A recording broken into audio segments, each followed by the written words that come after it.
Rama tidak mengatakan sepatah kata pun. Tetapi ketika dia melihat ekor naga-naga raksasa tersapu, ketika Luo Sheng terbunuh di tempat, murid sihir itu tampak dingin dan parah. Sampai di bawah Long Wei yang mengalahkan dunia, dua tengkorak Jin Yaohui meledak seketika. Dengan gila-gilaan mencoba melarikan diri dari semuanya. Jika Anda melihat Mei Mei lagi, keduanya berada dalam perspektif yang berbeda. Tetapi semua yang Anda lihat sama. Jin Xiaochang berdiri di sampingnya, tapi tiba-tiba dia menghela nafas lega. Dia tidak melihat siluet ramping, atau leluhur Guangling, Gao Ming. Itu hanya mengubah ingatan Huyer. Huyer tidak lagi mengenali Yi Chen. Suatu hari mereka bertemu, bagaimana menghadapinya? Jin Xiaochang diam-diam berpikir di dalam hatinya. Untungnya, dia masih mengingat semuanya. Tetapi pada saat ini, Rama mengerutkan kening, menunjuk dan menghajar seberkas energi iblis. Jin Xiaochang melihat ini, dan berseru, "Tuan, cukup."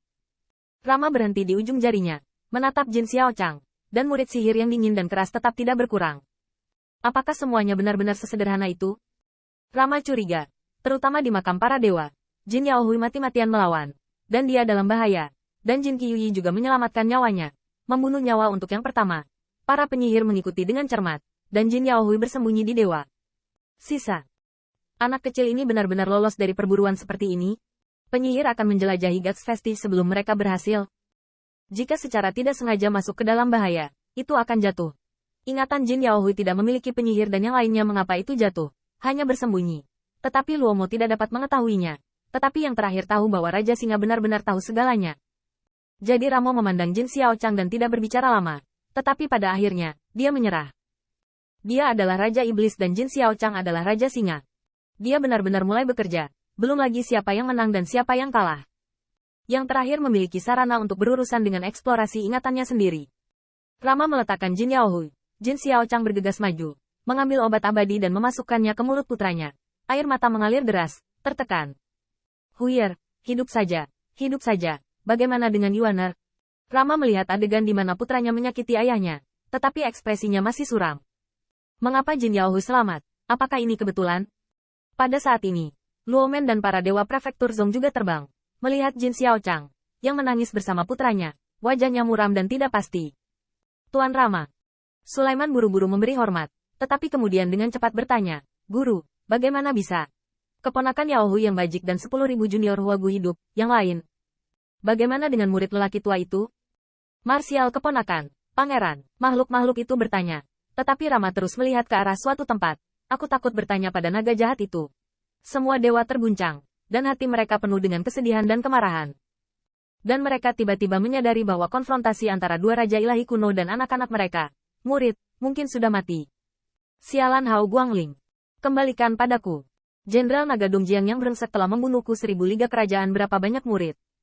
Tuan, apakah Anda tidak menemukan sesuatu? Mengapa ada orang yang selamat? Dengan wajah sedih, Huaifu mendengar kata-kata itu. Tetapi tiba-tiba mengerutkan kening. Mengapa? 10.000 murid Huagu saya, sial. Namun, begitu ucapan ini keluar, mereka langsung dimarahi oleh para dewa. Mereka baru saja meninggal sebagai murid, dan mereka sudah berduka. Terlebih lagi bagaimana melihat Mei Wuli secara langsung. Bagaimana saya tidak cemburu? Bisakah saya mati dengan 1000 murid Royal League? Huaifu, haruskah murid ras ilahi saya dibunuh oleh naga itu? Dituduh oleh para dewa. Huaifu akhirnya dibujuk, terutama kejatuhan Divine Rache. Saat ini, dia tidak berani salah. Hanya Rama yang menghadap ke kejauhan, dengan dingin berkata, "Kali ini, kami dan Dongman telah kehilangan. Hao Guangling, ini kamu. Dengarkan aku. Bintang-bintang Dongjiang berada di bawah darurat militer. Periksa kewaspadaan dengan ketat. Naga itu mungkin meninggalkan sinar sisa jiwa, atau terlahir kembali dengan pemanggilannya, kepemilikan tubuh, dan jangan biarkan orang yang mencurigakan." Para dewa menanggapi dengan tepuk tangan, dan Jin Xiaochang tidak terkecuali. Itu hanya hubungan 100 hati. Yuaner tidak kembali. Dia benar-benar mati. Bagaimanapun, itu adalah daging biologisnya. Adapun darurat militer Xinjiang Timur, dia tidak punya pendapat. Tapi kali ini kematian para dewa di prefektur Zong. Saya khawatir itu harus diperhitungkan di kepala Hao Guangling. Pada saat yang sama, naga raksasa itu bertahan dan mati. Tiba-tiba, dewa yang mengerikan berjalan di atas kehampaan yang hancur. Berdiri di alam semesta. Pantai Agung Dewa. Menutupi langit. Dan telapak tangan dapat dengan mudah mencubit fragmentasi bintang. Dewa ini memandangi naga raksasa dari jauh.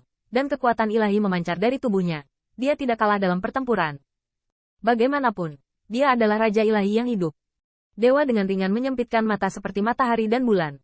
Suara itu mengguncang langit dan bumi. Bagaimana kamu bangun? Naga raksasa mencibir. Anak kecil ras iblis ingin mencari perlindunganku, jadi aku bangun. Wajah dewa itu dingin dan parah.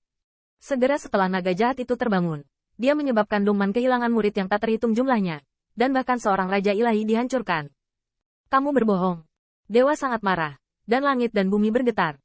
Tapi naga raksasa itu malah mencibir lagi. Apa perbedaan antara percaya dan tidak percaya? Dewa kaget. Lalu dia terkejut. Kamu mengapa tidak memiliki tubuh? Seolah bertanya dan menjawab dirinya sendiri. Dewa kemudian menggelengkan kepalanya dan berkata, ya, kamu tidak memiliki cara hidup dengan kepemilikan tubuh. Kamu benar. Naga raksasa itu tiba-tiba mengangkat kepalanya dan tampak mati seolah ingin kembali ke rumah. Tapi tulangku. Kamu bahkan tidak ingin mewarnai jarimu. Bang. Tanda seru. Tanda seru. Naga raksasa itu sepertinya menggunakan kekuatan terakhirnya untuk naik ke langit. Ketika dewa melihat wajahnya tiba-tiba berubah, dia mengutuk orang gila, lalu menerobos langit, dan terbang ke timur di belakangnya. Namun, orang-orang Qin Yichen tiga berbaring di sisik naga seperti meteorit, bahkan jika mereka melakukan perjalanan di antara kekosongan. Tetapi masih merasakan getaran di sekitar mereka. Sisik naga bersinar terus-menerus. Di dunia ini, tidak akan ada naga timur, mengambang di kehampaan. Qin Yichen mengepalkan skala terbalik. Dongjiang Dragon sudah tidak ada lagi. Tapi True Dragon Rache belum mati. Aku tidak akan membiarkan kalian arwah senior di surga. Saya tidak tahu berapa lama sisik naga melayang. Tetapi akhirnya menjadi redup. Menghabiskan cahaya terakhir. Memecahkan cutting void. Dan terbang keluar sambil memegang 3 siluet. Tetapi sisik naga berubah menjadi bubuk untuk menghilang. Hai. Qin Yichen meraih tubuhnya. Dipandu oleh sisik naga. Saya tidak tahu berapa lama. Atau kemana mereka dibawa. Tetapi beberapa hari telah berlalu. Dan kesedihan di hatinya belum hilang. Dalam benaknya, Jing Lao, Mei Wulei, Jin Yaohui, ketiga klan singa emas, dan naga raksasa yang memelototi Dongdong membuatnya gelisah. Jalan ini, berapa banyak yang dibutuhkan? Berapa banyak pengorbanan? Apakah itu akan berakhir? Qin Yichen menghela nafas, melihat sekeliling, masih kekacauan bintang, aneh dan beraneka ragam, seharusnya masih berada di medan perang Xinjiang Timur. Tetapi sisik naga senior Lingling pasti tidak akan mengadu domba mereka. Saya tidak tahu sudah berapa lama. Senior telah merusak ingatan saudara laki-laki Yaohui. Meskipun belum terungkap, tetapi pembangkit tenaga listrik yang tak terhitung jumlahnya, hanya beberapa dari mereka yang hidup. Mungkin saya curiga, tetapi pada akhirnya ada beberapa poin kebetulan. Qin Yichen mengidentifikasi arah dan melihat ke arah prefektur Zhong. Saya tidak tahu seberapa jauh Golden Lion City, atau bagaimana situasinya sekarang.